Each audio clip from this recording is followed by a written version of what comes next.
Hello and welcome to the Giddy Carousel of Pop. This is a podcast all about the sprightly pop refreshment known as Smash Hits, the fortnightly music magazine which ran from 1978 to 2006. And what we do is take the staples out of an old issue, spread it across the floor, snip out our favourite bits and then get busy with a Pritt stick and stick them in the scrapbook.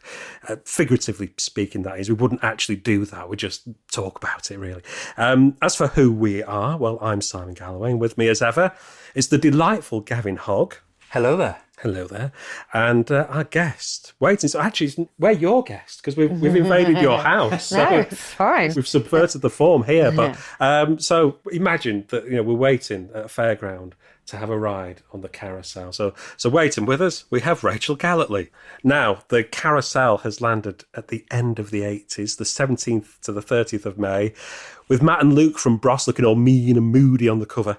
And if you want to read along with us, you can do just that, thanks to a couple of amazing websites. Brian McCloskey's Like Punk Never Happened, or the Smash Hits Remembered website. So you'll find links to this edition in the show notes, along with Spotify and YouTube playlists that feature pretty much all the songs and artists that are featured in this thrill-packed issue of The Hits.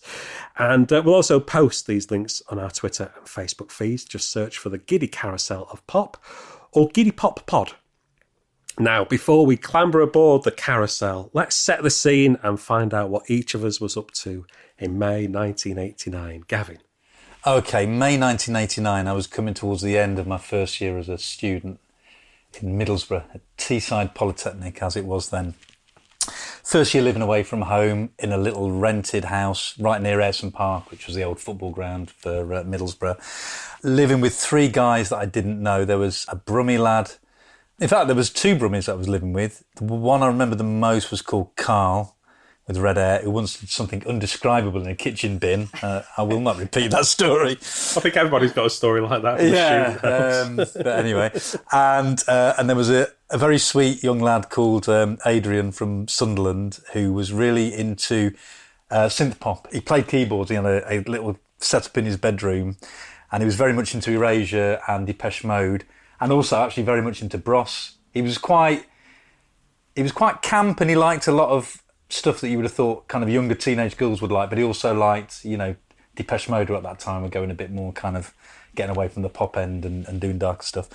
So that's who I was living with. And in terms of music, I suppose quite a typical student at the time, first year of being away from home, going to quite a few gigs. I was a member of the Alternative Music Society. So the first gig I went to with them was we went on a minibus from Middlesbrough up to Newcastle or Sunderland to see The Fall in December of 1988, sort of a few months before this. Stuff I was playing a lot at the time. I really loved the first Wonder Stuff album. George Best by Wedding Present. I know it'd been out a year or two, but I listened to that a lot. Viva Hate hadn't been out that long then. Happy Mondays Bummed, I guess that was around about that time as well. Yeah. It was kind of like John Peel light kind of things that I was listening to. Not a lot of pop, and we didn't have a TV in the house because we were poor students. So I'd not seen Top of the Pops for a while by that time. And I guess really all the music news and kind of information about music was from the NME, Melody Maker and Sounds. So Smash Hits wasn't really figuring in your world by this time? It really wasn't, no. It hadn't been for probably 3 or so years by that point, I guess. Yeah. I mean, I used to religiously buy all three of the weeklies and get those. I think Q felt a bit too kind of middle of the road and a bit too kind of adult for me, so I didn't get that. But it's probably just those. Some fanzines, I guess, things that I would pick up from Fernley's record shop on Linthorpe Road, which was a great little independent shop. So that's where I bought most of my music, either there or in the Cleveland Centre, which is like the main little kind of shopping centre in Middlesbrough. There was an Hour Price Records, which ended up working out a few years later. Dream job. It was great, yeah.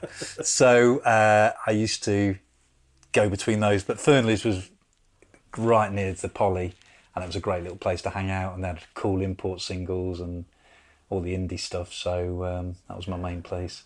Well, I May 1989, so let's say I'm in the 4th year at school, so I'm 15 years old. But more importantly than my GCSEs, I'm playing guitar in a band. All right. So it's a band that I'd formed with my best mate Chris. He played keyboards, I played guitar, and we did songs like a song about nuclear annihilation called Total Desolation. Another one that was called Light in the Night. The lyrics were, it was a Thursday evening, I was driving through a wood, my target was to get home. It's about the car breaking down. And essentially the song was about somebody trying to get home in time to watch Top of the Pops.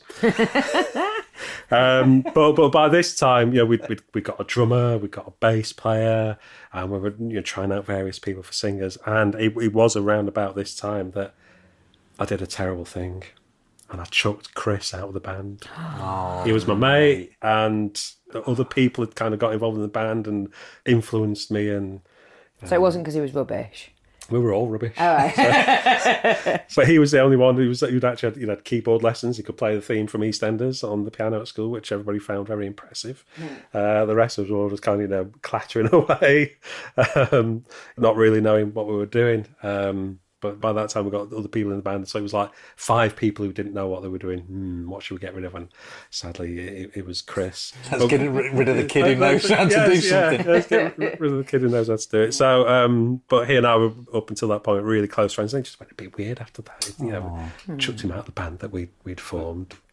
In terms of music that I was listening to at that time, it's a right old mishmash. I found a tape that I made around this time. It's got Jesus Jones on it and Roachford and then The Who, and I'm kind of like all over the place around about this time. But I'm discovering that there's more to music than what's in the top 40. I'm kind of getting this big overview of it all, going downtown every Saturday, trawling the record shops or going to record fairs and finding old David Bowie singles and things like that. But the other really big thing for me, and I didn't realise this, I tracked down an old edition of the Radio Times from around this time.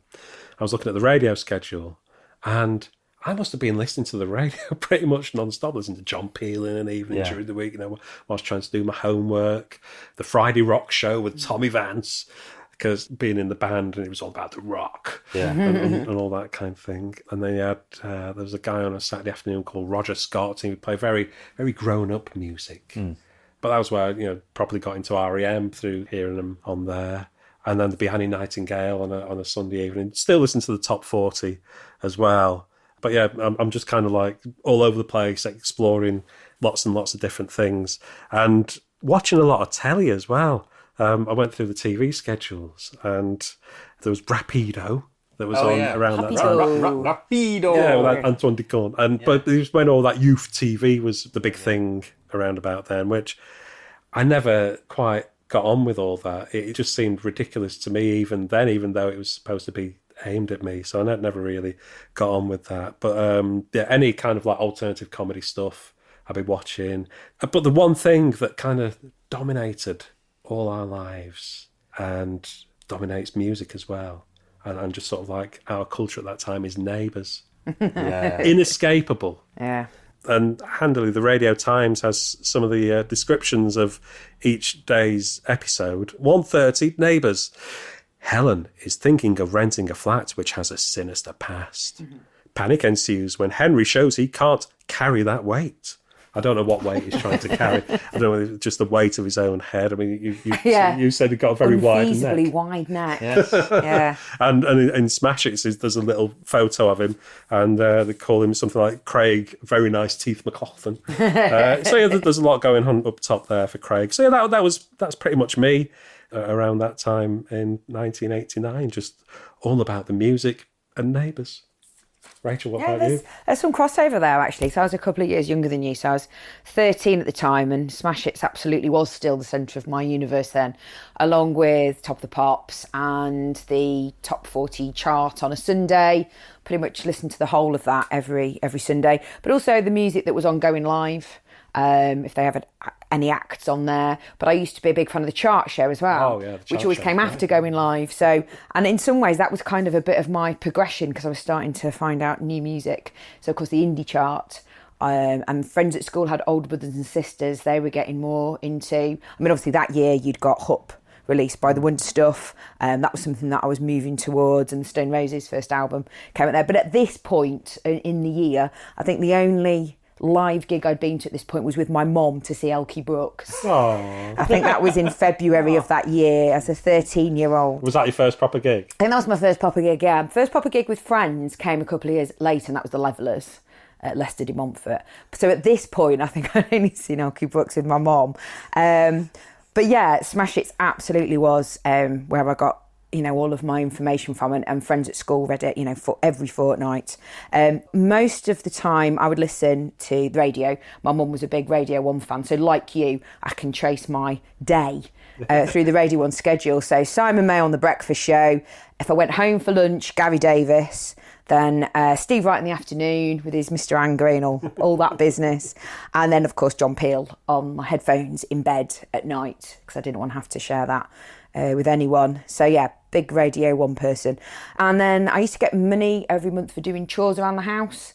And I would usually go to What Records or Our Price and buy a cassette.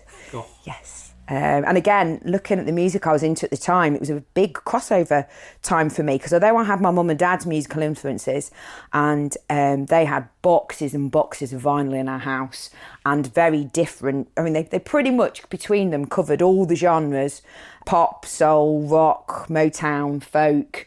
My mum was very much Elvis, Deep Purple, Motown, whereas my dad was Beatles, Crosby, Stills and Nash, James Taylor. So actually I had quite an interesting diet growing up. But then for me, at this point, I still massively love the 5-star, and the Going Live incident in 1989. Did not find that funny at the time. Do you know that guy, Elliot Fletcher, has recently apologised for his outburst on Going Live? Yeah, 30 years later, he's finally apologised to Doris on Twitter. Honestly, look it up. It's been gnawing away at his soul. It's been bugging him for a long time. Yeah. But yeah, I think so there's a 5-star in there, some Madonna, obviously. Betty Boo. Oh, yeah. I love Betty Boo. And I think actually Betty Boo, Fuzzbox, we'll come to talk about in a minute, because they feature in this Smash Hits. And of course, Transvision Vamp, I think they were kind of the gateway girls, between pop music and more kind of attitude, indie. I think, you can kind of trace a line where, they help cross that bridge. And of course, Nana Cherry and Elkie Brooks. Always Elkie. So you chose this edition of Smash Hits for a I did. cat. I did. Well, why did you choose this particular one? What drew you to this one? Because I read that front to back, back to front, front to back again.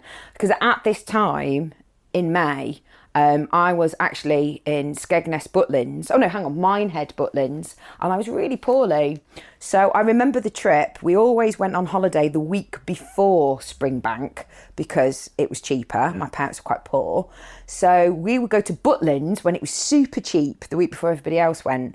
And I remember in the car on the way listening to the Beautiful South Song for Whoever and thinking what an amazing song it was and how clever it was. And then I don't really remember much of the beginning of the holiday, but I do remember eating a Cadbury's Crunchy and then getting a sickness bug and just throwing up honeycomb. Ooh. And I still can't eat honeycomb to this day. Absolutely rancid. And of course, both ends. It wasn't very pleasant.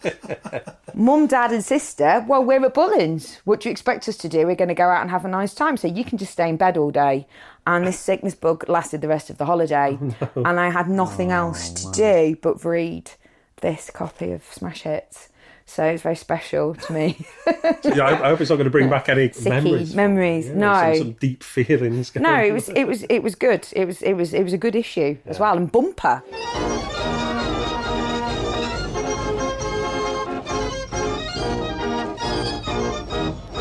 Looking at the front cover now, so you've got Matt and Luke.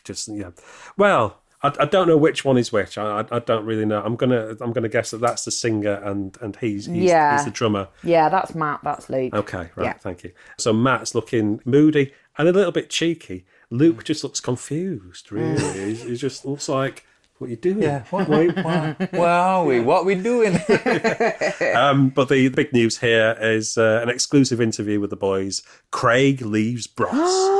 Matt and Luke explain why, pages 22 to 27.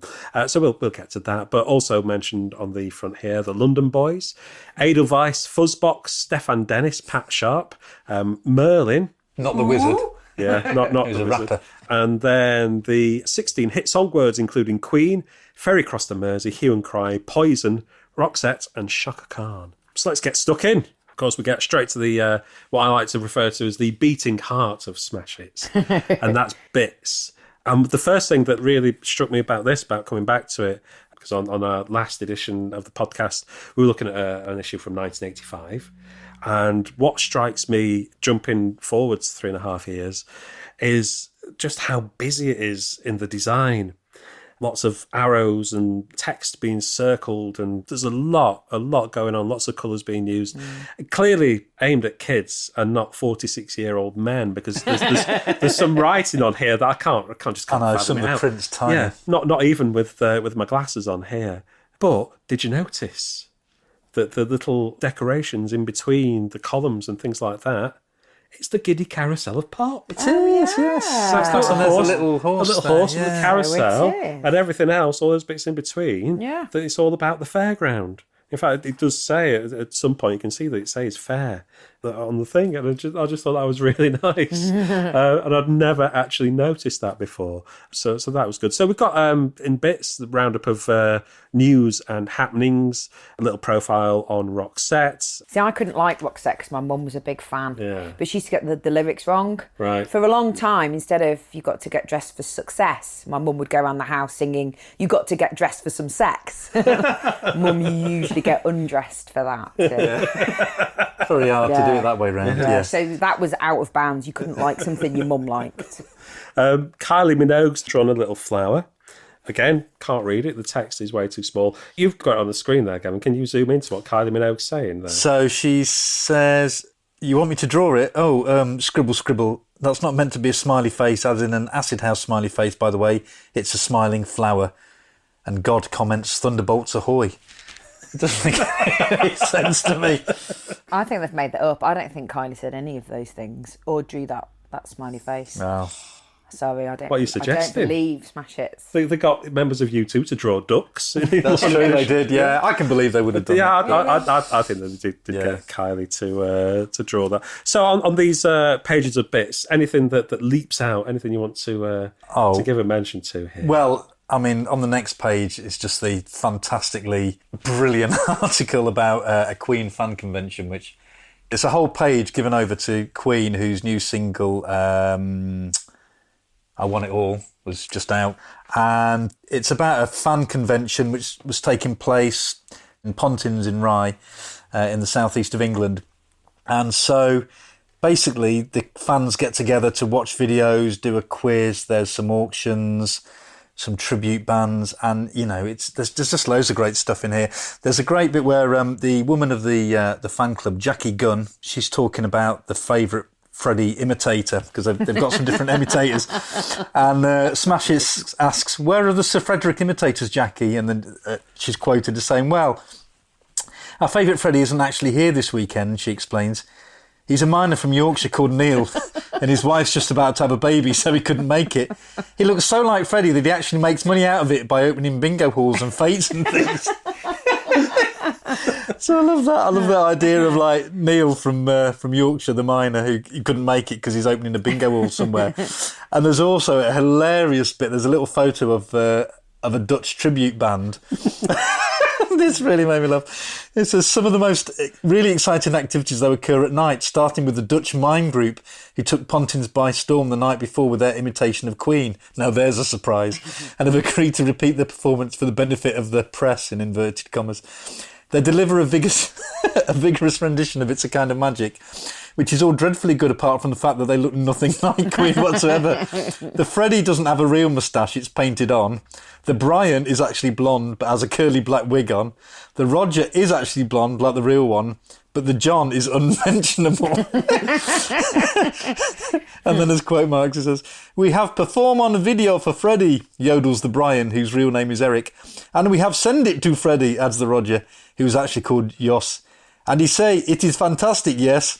So that was just great, and there's a lovely little photo of them, really not looking much like Queen at all.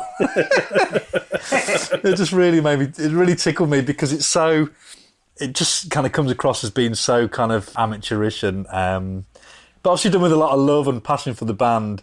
but there's none of the kind of professionalism or pizzazz that you'd get now or something like this. You know, it's obviously just been arranged like really quite well, just with passion and nothing else. I think, you know, But I like the fact that they have a Queen Mastermind competition, and the eventual winner, Kathy Gallagher, is an old hand at these things. She won it 2 years ago as well.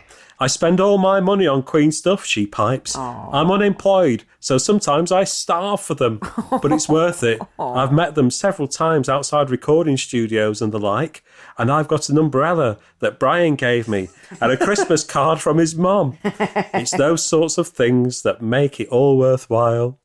Oh, that's quite sad, isn't it? And you mentioned the auction. And one of the prizes was the most famous breeks in pop belonging to Sir Frederick, because they always refer to him as Sir Frederick of Mercury, as worn on the Works tour, which were bought by one Connie Parker from the Isle of Wight. A snip at £550. Is she mad? Oh, I'd have paid up to £900 for these, she breezes. She is mad. I've saved up all year. These are my holidays. But I'm really chuffed. Look, all this dirt, all this sweat. I can't wait to get home and try them on. Rock and roll. Phew. That's horrible, isn't it? It's wearing these sweaty old trousers. Yeah. It's just a tremendous piece. And I think that's another thing that struck me about this is that the writing in it is just fantastic. Oh, it really made me laugh reading this. And it doesn't let up. It keeps up the tone and that persona all the way through, regardless of who's writing the pieces. So I think in times past, if you go earlier into the 80s and the beginning of Smash Hits, there would be differences depending on who'd written it and things like that. There's a lot of inverted commas. Oh, there is. Yeah, loads and loads. Yeah. So it's like clearly divorcing yourself away from what's being said here. Because these people are all clearly mad. Yeah. Whether they're a pop star or some nutty fans. and I've started talking in inverted commas. Yeah. It's just sort of happening. And I did used to do that back in the day. That's how we used to talk. We always do, you'd scribble things on each other's maths books and stuff like that, and you'd do it in inverted commas. And it's starting to take a hold on me again. We then get straight to one of your highlights, I guess. Yes. Things you need when you're a member of Fuzzbox. Yes, this is correct. To be honest, most of the features with Fuzzbox split them into 4 and asked them the same question. It was a bit of a format. And this one is things that you need. So they kind of just choose some random personal belongings and then talk about them. So to be fair, it's actually... I mean, it might have been because of the illness and nothing else to read. But to be fair, it's probably not the best Fuzzbox article out of all of them. I'd like to go back and read the others. But there was one bit there on a sad note that struck me. One question they ask every single member is, what do you think you'll be like when you're 62? And of course, Joe Dunn passed away in 2012. Yeah. And they asked her that question. And I'd forgotten when I read the article. And then when they asked that question, I was like, oh, yeah, that's quite poignant. That's really sad because, of course, she was only 43. 43, yeah. When she died. So, yeah, not so amusing, that bit. But, yeah, they're just great. Look at them. And they're always in the military uniforms and they're always fun. And I thought it was quite interesting. They talked about hair diffusers because I think I had my hair permed about this time. And, of course, these are some proper good curly perms they've got going on here. Yeah, Max especially, yeah. Yeah, definitely. But Vicky as well. I mean, she's diffused the hell out of that. And I remember having an argument with a girl at school whether it was a diffuser or a diffuzzer. We had a massive row about it. I think it almost came to blows, actually. And, not long after, I got a job in a hairdressing salon as a Saturday girl. So I was able to put this argument to rest. Yeah. That it was absolutely... So it was their style that I liked, I guess. And being 13, the pop music still appealed to me. Yeah. So, and, of course, they're from Birmingham, so... which is not that far from where I'm from. I just like, when you were saying before, Rachel, about them just having fun. And it comes across in this, doesn't it? They don't take anything too seriously. They kind of take a piss a lot with their answers. But they're just enjoying themselves. And, they were good fun. Yeah. Now we get to our first lyric of this issue of Smash Hits. Sam Brown, daughter of Joe Brown, with a cover of Marvin Gaye's Soul Belter, Can I Get a Witness? Yeah, the only thing I was going to say about that was you sent the link to all the videos on YouTube, and I thought, I don't remember that video. Let's watch it. Did you watch it? It's got this really annoying cheeky Cockney chauvinist, guy in it, who's obviously the person that she's, putting in the stand. Yeah. And it is just horrible. He just says things back that obviously aren't on the record, like, you don't have to live with her. Like, it's just terrible. Bizarre. It was a strange choice to do that, wasn't it? Yeah, and he's looking a bit like this is not good for radio, but he's looking a bit like my dad over there, like a bit of a gangster with that hat on. It's like, it's awful, honestly, watch it. It's like, why have you done this? Yeah, but I loved her. I thought she was beautiful, and I thought her voice was amazing. So now we get to the personal file, which is Stefan Dennis. Yes, look at him, clenching his fists. Ross does that too. Yeah. Is that a 1989 thing? I think it is. I think it means he's mean and moody. He means it. He's got his leather jacket on. It looks like he's got very high-waisted trousers on. I'm not sure if he has or not. With that clenched fist. But yeah, obviously Paul Robinson from Neighbours is where we all know him from. And another one of the Neighbours stars jumping onto the pop bandwagon. They're not on the carousel, they're on the bandwagon. I agree. They are. But he didn't even sign up with Stockhagen and Waterman, did he, for his single? It was Can It Make You Feel Good or something like that? Don't Make You Feel Good. Don't Make You Feel Good. Don't Make You Feel Good. Have you seen the video for that? Yeah, I had to revisit that as well. For most of it, he's pushing something very heavy, but you're never quite sure what it is. Is it a door? Is it a boulder? It's Madge from Neighbours. Mrs. Mangle in a box. What is it? Seriously, he's doing this for a very long time. Again, not good for radio. I think I might know what it was. What do you think it was? I think, because I saw him many years later when I lived in London, south of the river in Bermondsey. I was walking home one day from the tube station, just getting down to a crossroads, and he went past me in an old banger. That's it. So that's what it was. He's pushing the old banger. He was practising for when he was going to have to push his old banger. Because I was walking along and I'm like, that guy looks really familiar in that car. And then it was like, bloody hell, it's Stefan Dennis. and he was like in some sort of play or something at the time in London. I have also got a Stefan Dennis story about him popping up in a random place. It didn't happen to me, but a mate of mine, Eddy, I used to live in Hull. After I left Middlesbrough, I lived in Hull. And I carried on working at our price. So there was an hour price on Whitefrigate, Central Hull. And one day I went to work and Eddy was like, you never guess who was in the other day. I was like, what? So he was telling me the story. He said underneath the counter at the hour price, they kind of kept stock. And, so Eddy was down on his haunches one day, sorting out a few tapes and CDs and whatever. And he kind of gets back up to counter level. And at his eye level, as he gets to the counter, there's like a little rocking chair made of pegs rocking on the counter, and he's like, it's a bit weird, and he looks up to see who it is, and Stefan Dennis is stood there. He's in Panto or at some play like in Hull, and Stefan Dennis is really excited. He's come to, I can't remember now what CD he came to buy, but he just bought this peg off a market, this rocking chair made of pegs from a market stall, and he was really happy about it. And him and Eddy were chatting for about 5-10 minutes about it. So he obviously just pops up in weird places where you wouldn't expect to see him, with a strange story, either pushing a car or with a rocking chair made of pegs. But not mean. Not mean. But, not yet. No. Not yet. Who knows? I bet tomorrow he'll be down your local Asda. Who will you see at the cheese counter? Stefan Dennis. Could happen. So it's the personal file where you get some of the classic Smash Hits questions. Oh, this is funny. What colour is happiness? Would anyone care to... Oh, gosh. That's a brilliant question. I'd have to say blue and yellow. Because yellow, it's just happy. It's just there. It's vibrant and it's happy. Yellow doesn't spell anything bad. And blue, it's the sky and the sea. And neither of those are bad. What we're putting them... What we're putting into them. ...is bad. Oh, yes, because now he gets quite political, doesn't he? Ecological, that's right. Yeah. But to me, they're happy. That's it. Like the ending. Well, that's it. part of Stefan Dennis eco-warrior. Yes, because then he gets quite cross about the Catholics, doesn't he? Oh, he does. He does. I mean, he gets really quite cross about this. If that bloody religion would sell off 1/3 of what it is sitting in the Vatican, then it would feed the entire third world and clothe it too. It's terrible.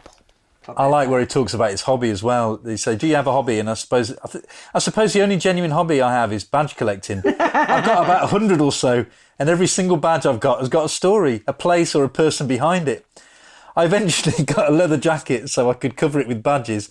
And I've got about 2/3 of my collection on it. The front is pretty well covered, but I've got to do the arms yet. Badges on the bloody leather jacket. Maybe his leather jacket's so heavy. That's why he's moving strange in the video. That's why his car broke down. That's why his car broke down. His badges, isn't it? Yeah, because that would have been another kind of 15 years worth of badges that would have been that have accumulated by there. And he also reveals that his nickname is Stiffy. Stiffy. I know. That was wrong in a kids' magazine, wasn't it? Yeah. Shouldn't have said that. Yeah, it's not good. And we also discover that he's not very good at improvising poetry either. No. I thought his little limerick was all right. I thought he had a good go at that. Go on then. You give us a rendition in your best. Because they just say, can you make up a poem about Jason, obviously Jason Donovan, without using the words Larry Grayson? He says, oh dear. There was a young man called Jason who was washing his face in a basin. Pause. He said, what? This water's not hot. It's too cold to wash my face in. Ta-da! Now we get to RSVP. Always good. Where you get a badge for the letter of the fortnight. Now there's a few people who may write to. I'm not sure. There's Stephen here. Says snarl. My name is Stephen, and I'm a 15-year-old metal mother who's into Guns N' Roses, Cinderella, Alice Cooper, etc. If you are a serious rocker, scribble away to your heart's content. He's into Guns N' Roses. What are you? Which suggests that you're not. Yeah, which is suggesting that he's not into those things. Yeah. I really liked one that says, good day, sports. I'm a completely crazy 15-year-old girl called Sarah who's looking for pen pals from every corner of the world. Now, this confused me a little. She says, I'm heavily into rap and house, but I also like U2, the best, brackets, In Excess, All About Eve and the Eurythmics. I don't know, I couldn't really see the crossover between being heavily into rap and house, but also really liking U2 and Eurythmics. She's very eclectic. This is the times. Yeah, these are the times. I thought that was quite interesting. I don't know if I would have written to anyone there particularly. What about you, Rach? Was there anyone there that you would have written to at the time? No, I already had a pen pal, actually. From Smash Hits? No, just through school. But no, we wrote to this pen pal from Scotland. I thought this person was in your school. No, why are you writing to them? You see them every day. School had set it up. We were kind of twins somehow with another school in Scotland. So, no, I used to write to her. No, I didn't really ever read this page. I thought, they all sounded like dickheads. I mean, this one starts, yo. I mean, you've lost me at the first word there, really. So, snarl, I mean, what did that mean? I think it's like, I'm rock. Okay. Yeah, he's a metal mother. Alternative spelling of mother there. Yeah. So, watcher, no, not really. Cooey, no. I didn't really have much time for the salutations, so... Sorry. Just write to my girl in Scotland.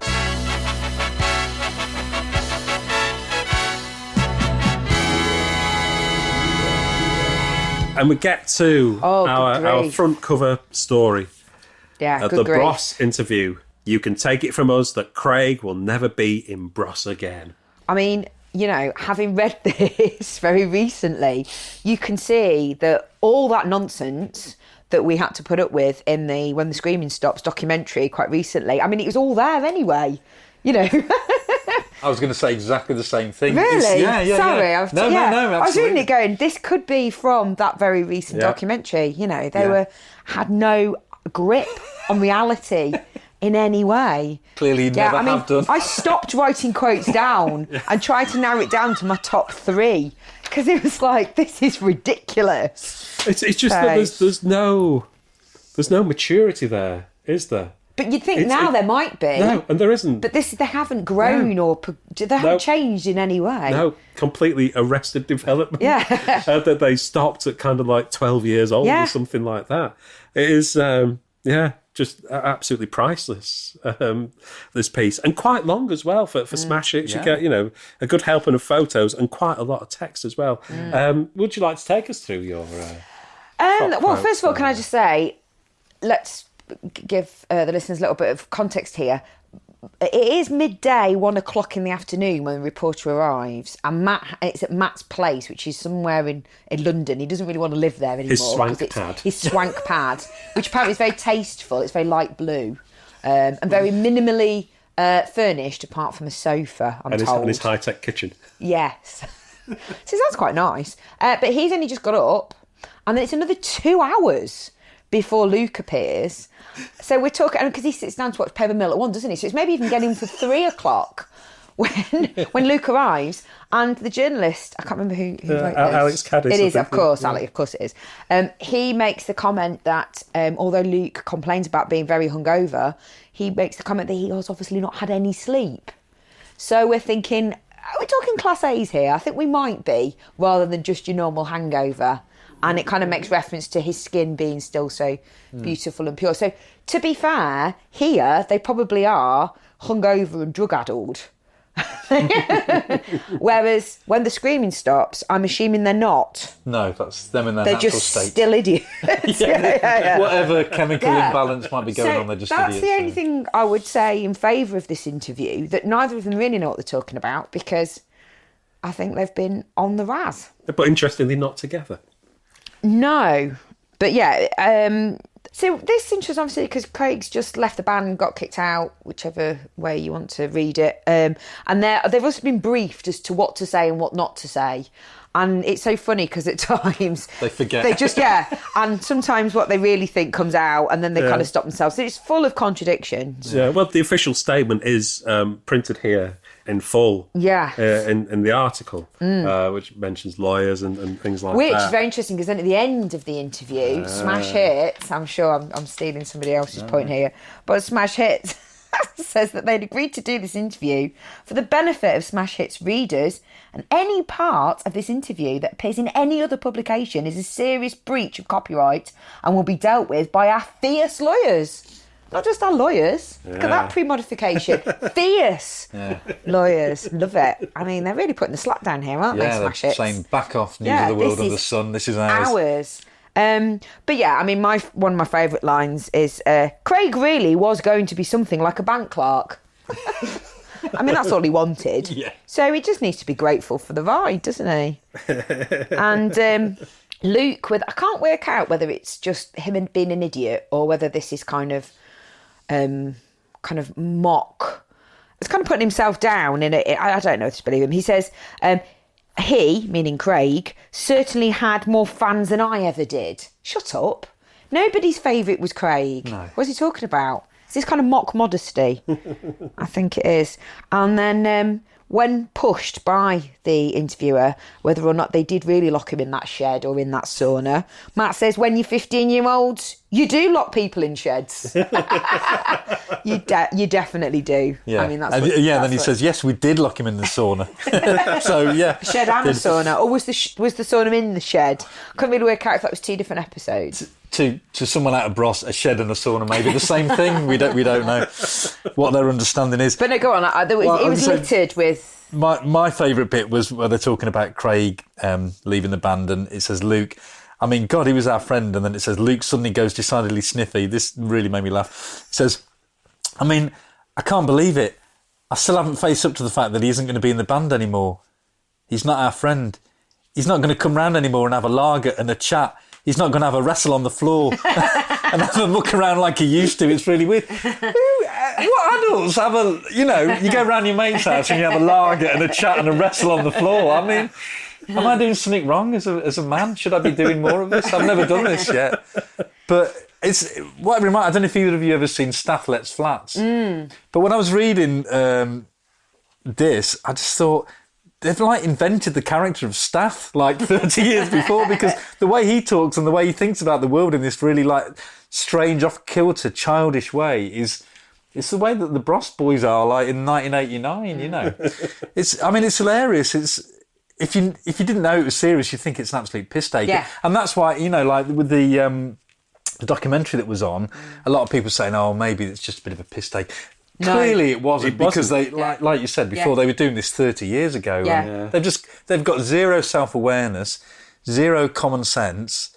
I mean, God love them, but they're just naturally hilarious. I mean, I'm assuming everyone listening to this that you've seen that documentary. If you've not seen it, do track it down in any way that you can, even if you think, I don't give a stuff about Bros, because I don't give a stuff about Bros, but I'd switched over just as it was starting, when it was on telly for the first time. And within moments, I was absolutely hooked. I was howling. But by the end of it, I was feeling for them as well, because it was, clearly quite a traumatic experience for them that I don't think they've ever dealt with it. They've clearly been through years of therapy and all sorts of things, and that their sister died just as it was all kicking off, and all that sort of thing. COD philosophy, that's what's helped me through. Yeah. COD philosophy. I mean, that's definitely helped Luke. Oh, yeah, absolutely. I mean, he was coming out with it. Like, he was dropping those pearls. Yeah. I wish I could remember some of the lines actually from it. But yeah. Yeah, like Stevie Wonder. He ain't superstitious or something like that. I've just got one more really funny quote that I remember. And right near the end, they're talking about the new musical direction. Oh, and yes. it says, tell me about your new LP. And Luke says, we call it PFR. No, RPF. Oh, what is it, Matty boy? And Matt says, FRP, funk rock pop. That's what we class our music as, and new music. The old stuff was pop, so that would have just been P, wouldn't it, I guess? There'll be 11 tracks on it. There's one about my granddad's wife. Not my grandma, my granddad's wife, who died of cancer. It might be step-grandma. Yeah, I know. Yeah. In modern times, yeah. She died of cancer. It's very emotional. He cried when he heard it. And their sister. And that's obviously about the sister they talk about in the documentary, don't they? Yeah. But I just love that idea that they've got a new musical direction. They're calling it FRP, funk rock pop. If Luke can remember the initialism, which he clearly can't. RPF, what is it? Well, it's when they're talking about sister in this one, Matt says it was just piano, vocals and classical guitar. And it was lovely. And I really didn't want any drums. But Luke said, no, Matt, let me have a go at this. And he came up with a 17-part drum program that was just out of this world, absolutely brilliant. That's what's good about it. And Luke chips in, we trust each other implicitly. Not anymore.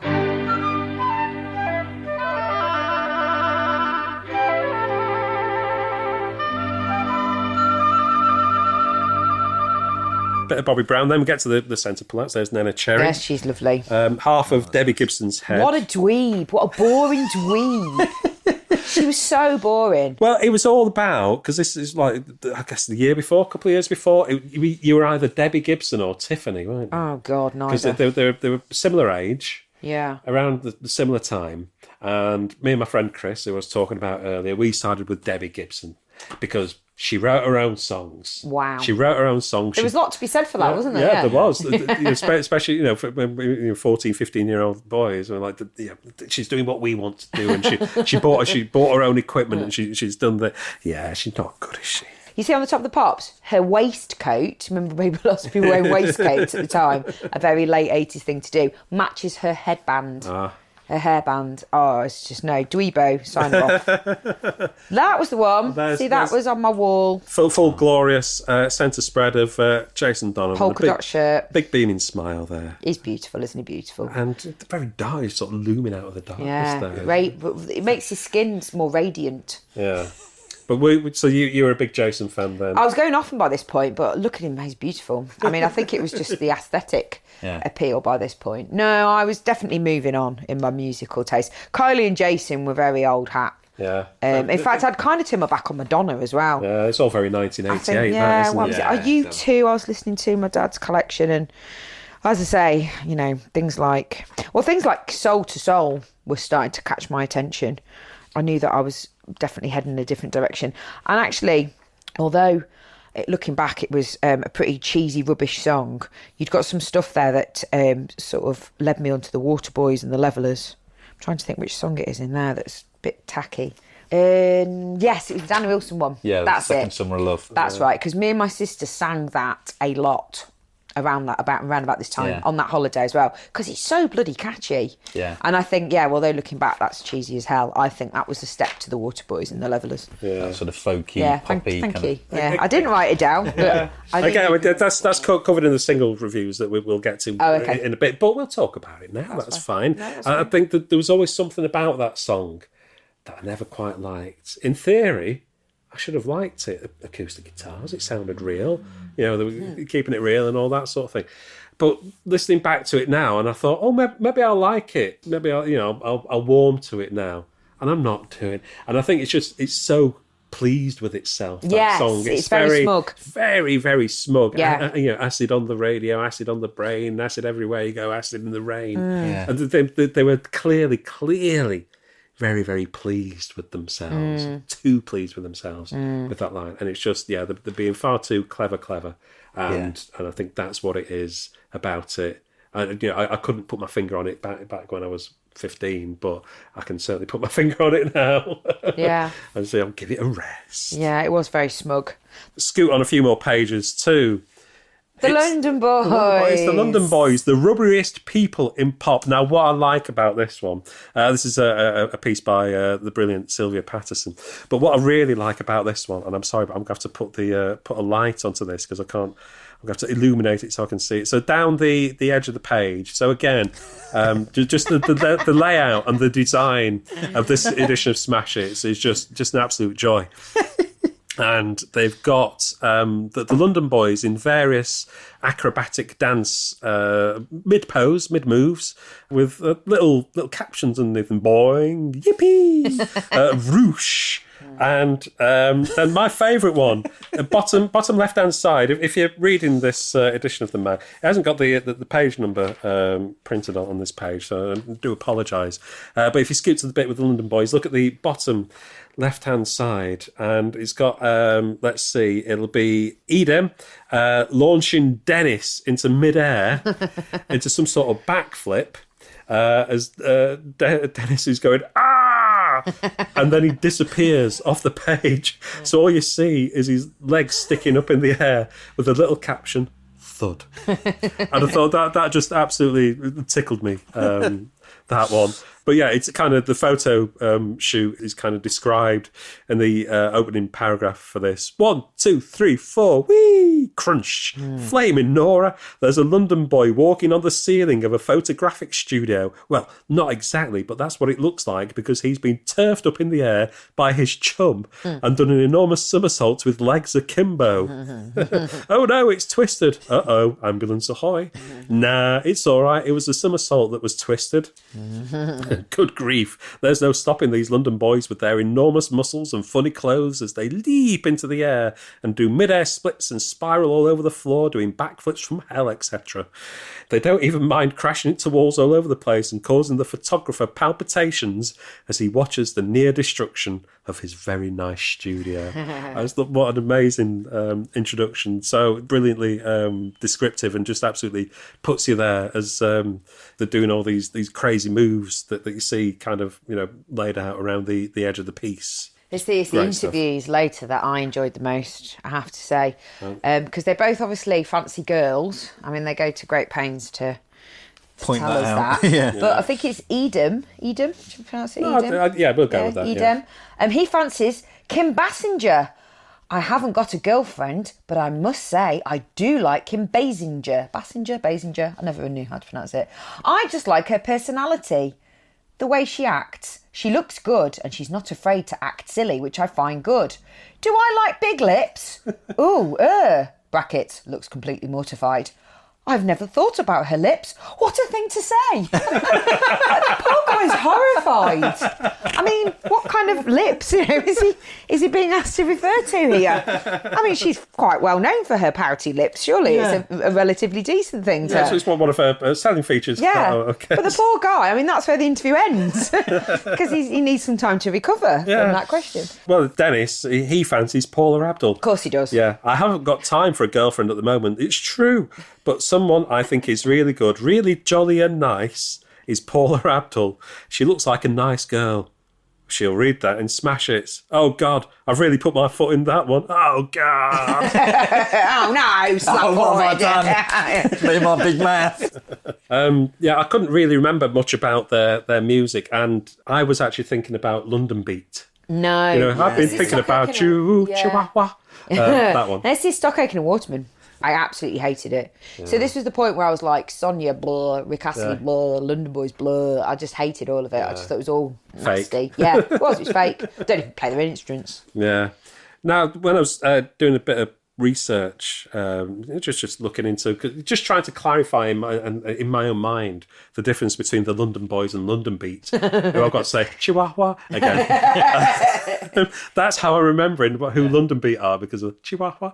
But the London Boys, did you read what happened to them? Yes. They died. What, both of them? Both of them. No. In a car accident in Switzerland in 1995.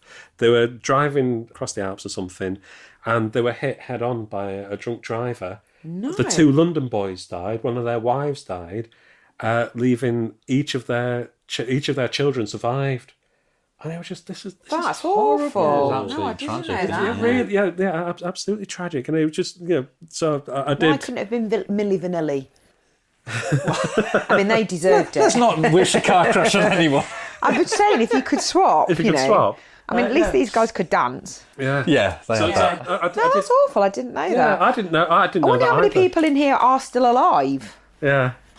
We're clocking them up. Yeah, I have to do a body count at the end of the match. But I did have a little moment to myself when I read that's that. really 'cause sad. They, No, I they didn't do know come that. across as just kind of like, nice guys who, enjoying what they're doing and stuff. And to find out that they died in such a horrible way. That's awful.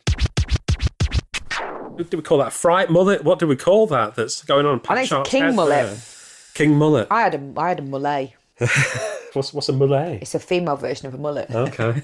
It's end-of-level boss mullet, isn't it? Yeah. It really is. King of all mullets. Yeah. That is, yeah. So it's wacky Jeez. Pat Sharp with his great mullet going on there, rolled up sleeves on his sweatshirt. Looks like he's probably wearing a Capital Radio sweatshirt. It was a DJ on that on the original Capital Radio when it was just in London back then. And he's reviewing the singles like we care what Pat Sharp thinks. To be fair, he gets single of the fortnight, right? He does. He chooses Soul to Soul, Back to Life. Brilliant. I don't have to listen to this one. Arrogant. So He is that very yeah, I know it really well already. I much prefer it to keep on moving. Yeah, it's an opinion that we didn't ask for, Pat. Yeah, but I think he's absolutely right in choosing that one for single of the fortnight. And now we get a bit of a revelation in the review for WASP. Oh, I enjoyed this. Yeah, so it's Yeah. the real May cover of the Who song, which is not acknowledged in this review. But Pat says here, let me take you back to my roots. And I don't mean the black bits beneath my highlights. I'm not going to keep up that voice.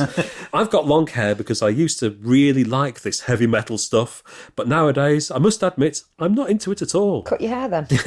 Don't like any of the records, don't find it entertaining. It's just not commercial enough. Just a mass of dandruff flying around while they shake their heads. It'll be a hit, probably. What happens with records like this is the same as what happens with Morrissey records and Metallica records. They get no airplay, they just appear in the charts, their fans rush out and buy them, then they go straight out the charts again the next week, and that's it. No one else buys it because the radio stations still don't play it. It's a turn-off, and radio stations need listeners to survive. Sorry, guys. I think WASP are going to be really upset about it. Oh, Pat Sharp trashed it. Shit. Absolutely.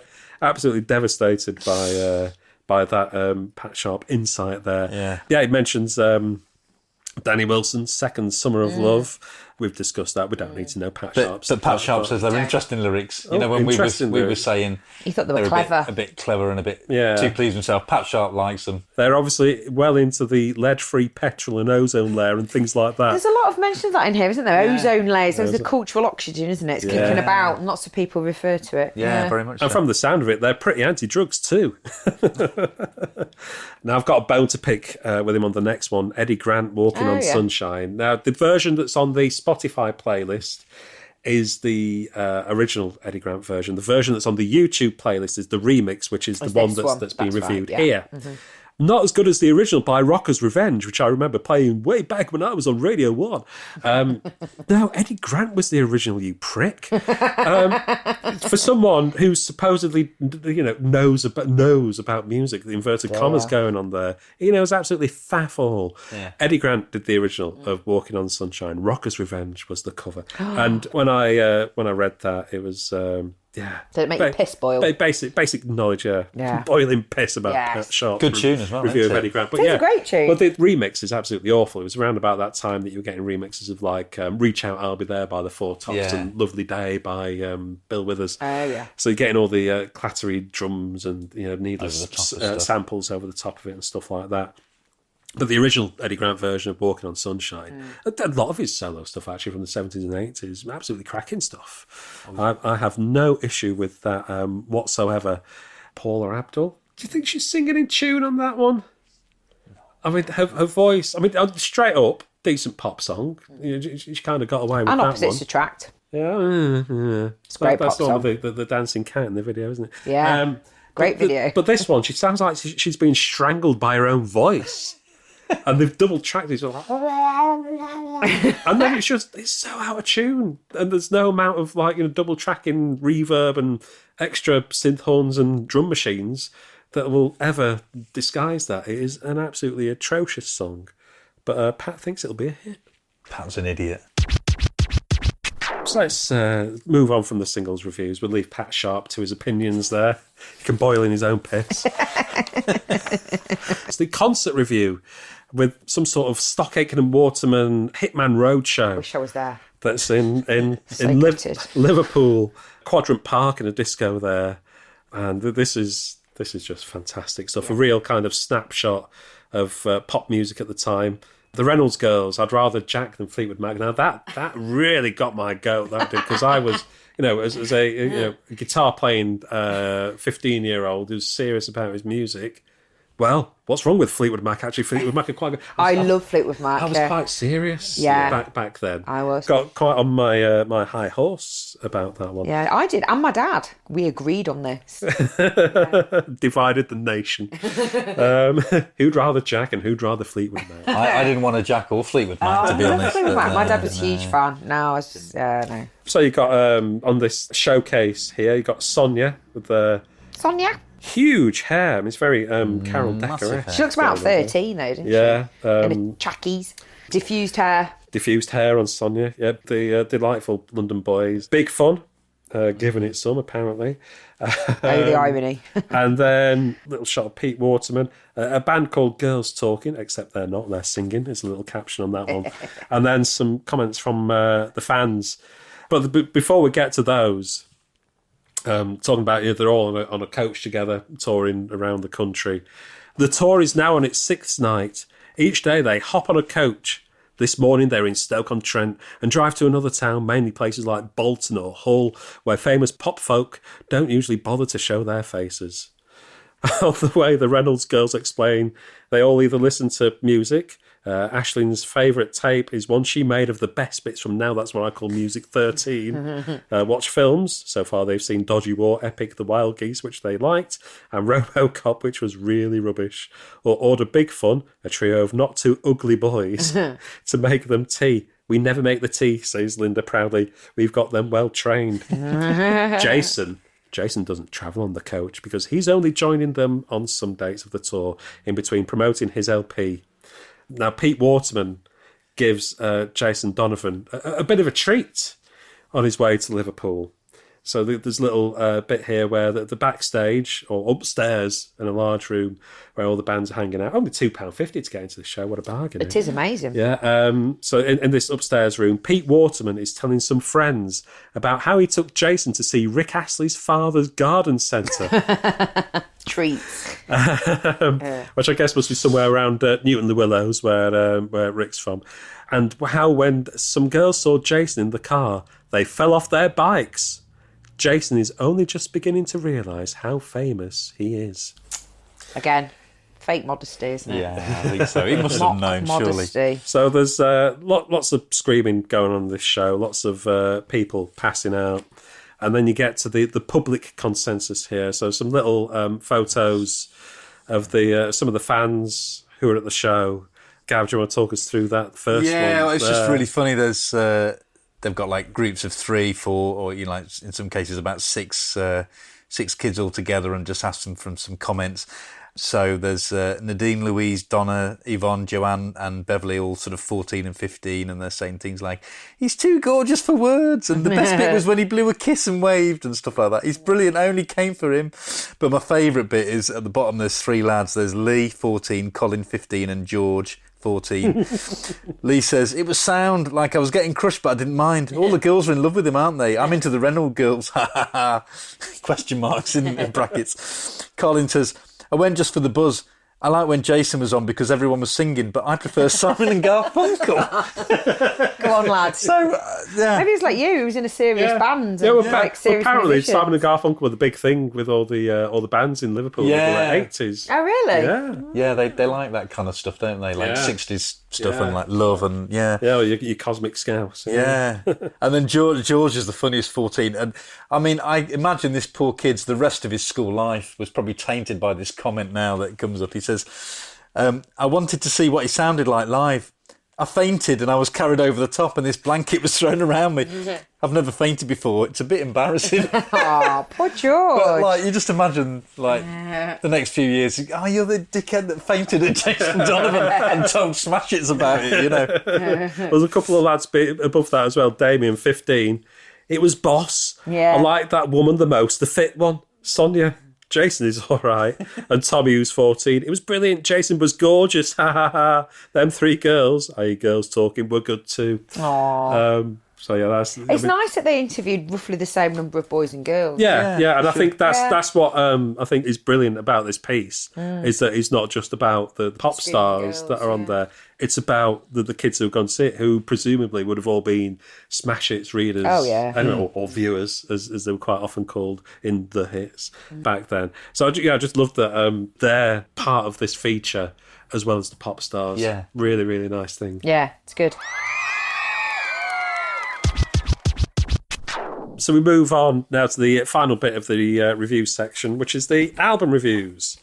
Tom Jones, at this moment, the album that features his cover of Prince's Kiss. It's also got a rather nasty version of the Stones' Satisfaction on there. Because this is when Tom Jones, he's back in the charts again. And I remember I went round to see my step-granddad, Grandad Frank.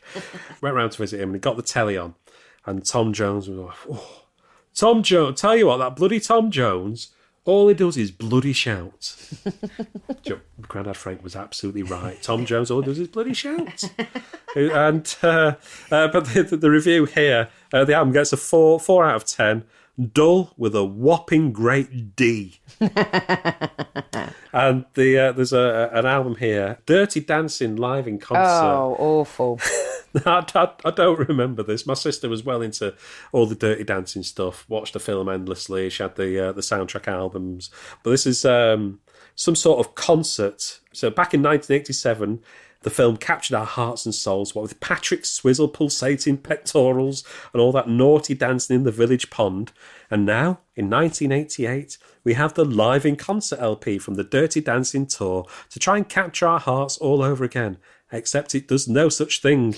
Instead, it's a collection of mostly 60s tunes sung by a bunch of fairly unknown old croakers, such as Eric Carmen, The Contours, and Bill Medley, who sings a medley, hence the name. None of this is very riveting, and if you take into account that there are a measly 5 songs taken from the original Super film, then this LP is a complete swizzle, hence the name again. It's terrible. I've put one of Bill Medley's medley on the playlist, so I think he's doing Let the Good Times Roll and Sea Cruise, neither of which I think appeared in the original Dirty Dancing film. And it's just about as good as Tom Jones's version of I Can't Get No Satisfaction, to be honest. Now, Queen's The Miracle, that was their offering of 1989. This one really brought back to me school life in 1989, Queen were a massive band for quite a few of my mates at school. The guy who ended up being the singer in our band was a massive Queen fan. Freddie Mercury, proper showman. But it's that cover of The Miracle where their faces are kind of merged into one and they've got this giant neck going on with a huge T-shirt. Yeah, they've got a neck like Henry. Like Henry off the Neighbours, yeah. Neighbours. And the face has melted all into one. Yeah. But our music teacher / English teacher, who himself was a spitting image of Freddie Mercury, Danny Lester, had a moustache going on and hair. The first lesson we had with him when we first started at secondary school, he walked in, we were all like, "Who? Freddie Mercury. Everyone's like pissing ourselves laughing because we've got an English teacher like Freddie Mercury." But he'd managed to get hold of some posters from HMV of albums that were coming out, and one of them was a massive Deacon Blue poster for When the World Knows Your Name, which I ended up with somehow, but it was too heavy for the blue tack in my bedroom, so I ended up giving it to the guy who was the bass player in our band, who he was a Deacon Blue fan, as well as Huey Lewis and the News, Def Leppard, and U2. Quite a heady cocktail of stuff there. So I ended up giving that poster to him because it just fall off in the middle of the night and scare the shit out of me. But he, our teacher managed to. One of the posters that he got was a huge poster of the sleeve of The Miracle, and in the music room at school on this kind of centre bit, he varnished. Didn't just pin up, he varnished the Queen poster to the wall. Whoa. So it's not going to fall down then, is it? It's not going to fall down. No, Nobody's going to clever. pinch it, except it went as wrinkly as hell. Yeah. So not only did we have this kind of like, single-headed beast of Queen looking at us, but it was all wrinkly as well. And I just used to sit there in lessons, not concentrating on what was going on, just like looking at this poster like, oh my God. And just seeing that, and that really, really brought it back to me. Was it like they'd been on one of those like apps you can get now where you sort of see yourself in 30 years' time? Was it like Queen all wrinkly as old man? But huge wrinkles. Huge. Jeez. It's like huge veins running down the faces and stuff. So that was really, it's the stuff of nightmares, really. I'd have been a little bit younger. I'd have been having nightmares about that one. So, staying on the subject of Queen, we turn over the page and we get the lyrics for the latest single, I Want It All, a proper Queen rocker. And Smash Hits gets an interview with Freddie Mercury. Brilliant. Though they only get him for a short amount of time. So, they can only ask him a few questions. And they begin by asking him, "You look remarkably like Lord Lucan, the toff with a moustache who caused a rumpus in high society years ago by disappearing completely." And I think this confuses Freddie. Yeah, poor Freddie. A little bit. Are you saying that I might be him? That would be more than a hilarious chuckle. Actually, now that you say that, I read the other day that they'd found his body in the marshes, so your theory must be that the bones belong to the real Freddie Mercury and that I am, in fact, Lord Lucan and have swapped places with him. I see. So he's working that out in his head there. Smash Hits. What's the concept behind the new Queen LP? Oh, my dear, just hungry fun. Hungry fun, you see. There's no concept. Hungry fun. Hungry fun. And then they ask him about his views on the ozone layer. This is brilliant. And we talked about this, didn't we? That it's as we said, the cultural oxygen just around with the acid rain and the ozone layer. And also there was an advert a couple of pages back for cruelty-free cosmetics. Oh, yeah. And I remember seeing that advert. I think it was the first time I sort of started to get interested in animal rights. The rise of the body shop and all that. That's right, yeah. Me and my sister were massively into that. But yeah, when asked about the ozone layer, Freddie's answer made me chuckle. Smash Hits say to him, "What are your views on the ozone layer?" And Freddie says, "Well, anything Maggie does is fine by me because she's into all that."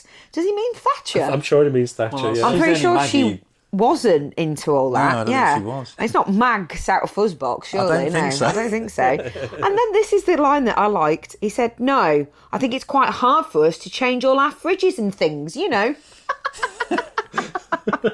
Because if we changed all our fridges and things, then that would obviously mean the ozone layer would be fine." Yeah. And then he said, "Also, it's very hard for a layman like me to comprehend the enormity of the problem, but I'll do my bit for it. I don't use any aerosols now. My armpits are my own. Thanks, Freddie. That's good. Freddie's owning his armpits there.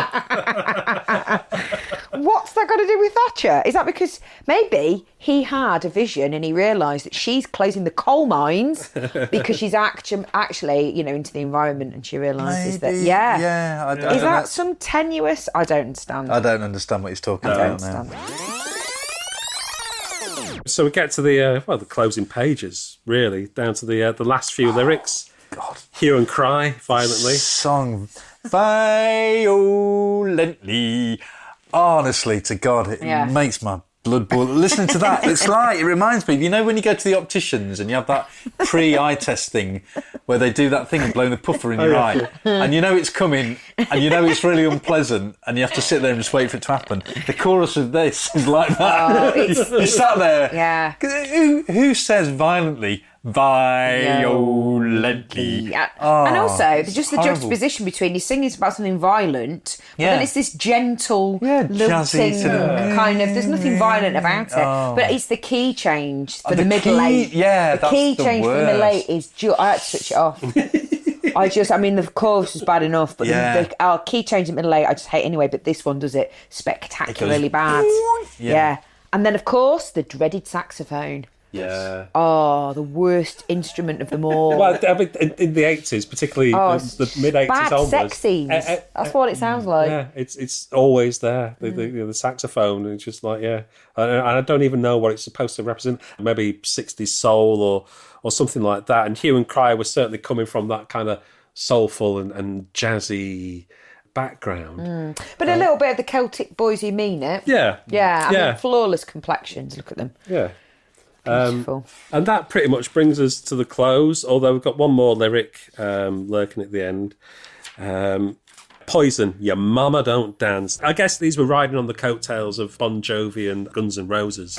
I think the glammy scene was something different, which I didn't really realise until I moved to Sheffield. Yeah. And then I met all these people that went to Rock City on a Monday night and dressed like that. Yeah. Men and women. I had a flatmate in Broad Lane Court, and every Monday she would spend about 4 hours getting ready, crimping the hair, putting on the fishnets, or the layers and layers and layers of makeup. And I went with her sometimes just because she was my pal, and I was just dressed as a little indie kid and was completely, out of my depth. But the whole Alley Cat, Scratch, Poison, Choir Boys, that whole thing was a massive scene. And these were kind of people who were definitely not goths. They were like, they had two shitty, miserable lives. So they had to like something fun. So all the songs are about getting laid and getting drunk, and they're all quite upbeat. Rock and roll lifestyle. And I could see why that was attractive, even though I thought their music was awful. This is the thing. I grew up in Sheffield. Yeah, so... And in the early 80s, when people talk about Sheffield now, it's all Human League, Cabaret Voltaire, Heaven 17, ABC, and all that sort of stuff. But growing up at that time, Human League, obviously, when they came on Top of the Pops, and kind of blew my like 8-year-old mind, and went out and bought their records and was obsessed with them for a while. But the big things in Sheffield in the 80s were country music and rock, heavy metal. Yeah. So typified by Def Leppard, Sheffield boys, who made it big in America, then came back. And so, all this big hair and stuff like that. And so many of my mates were full-on rockers. They come to college looking, wearing lipstick and eyeliner. And that's just the boys, Yeah, absolutely.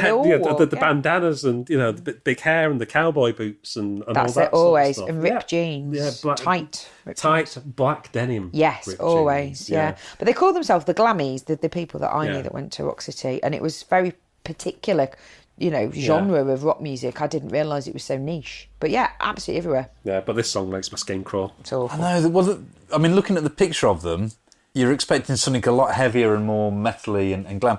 And it sounds like, it makes your Waddy sound like Can. It's just like... My God, what a claim. Even Shaky would do a better version of this song, do you know what I mean? It's so, like, just bland rock and roll. Very, very, very tame, isn't it? Written by Kenny Loggins. Yeah, Loggins Messina, yeah. So, there's something really missing because, like, when I was, Poison are coming on next, and then it's like, is this the right? Am I listening to Poison? I was expecting something like really heavy, and it's just not at all. Well, what was the other big hit? Was it Every Rose Has Its Thorn? Every rose has its thorn. And was it them? Did they Unskinny Bop? Was that them Unskinny Bop? Do you know, I can't really remember. It's vaguely. Was that Skid Row? I don't know. It wasn't Skid Row. They were more serious, man. Right, okay. They were mean and moody. Right. Whereas Poison were your good time boys. Right. But not my bag. No. But lots of my mates were into him and looked like that.